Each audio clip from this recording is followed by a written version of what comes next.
Pinagtagpi-tagpi ng netizens ang cryptic post ni Victorias City Mayor JV Benitez sa kanyang Instagram story kahapon, February 10, 2024.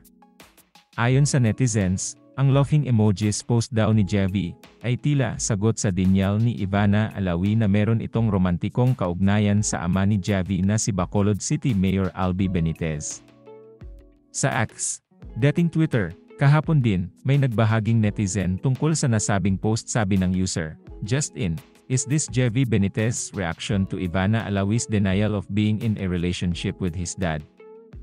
Sagot ng isang netizen, "He knows, and he also knows that everyone is watching and waiting for his reply.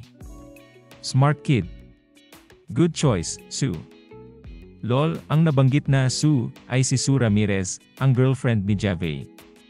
Overbasyon pa ng isang netizen, "Yes. He posted it minutes after Ivana published the statement lol." Tanong ng isa pang netizen, so hindi siya boto kay Ivana, bakit? Ilang araw nang haka-haka sa social media na may relasyon di umano si Albi at Ivana. Lalo pa tumindi ang haka-haka nang makuhaan ng video ng isang netizen si Ivana at Albi sa isang airport. Kahit naka-face mask ang lalaki, tinumbok ng maraming netizens na ito ay ang negosyante at politikong si Mayor Albi.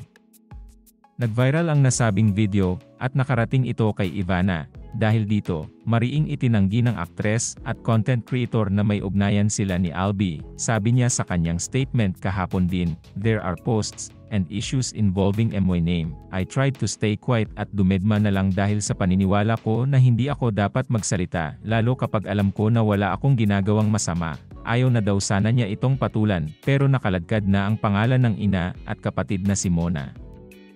Dagdag niya, "But because of the false accusations and hurtful words that are being thrown to my mom and Mona, kinailangan ko nang linawin ang mga bagay. This will be the first and last time na magsasalita ako tungkol dito." Mariing pagtanggi niya, "Hindi po ako ang nasasabing girlfriend ni Mayor Albi Benitez.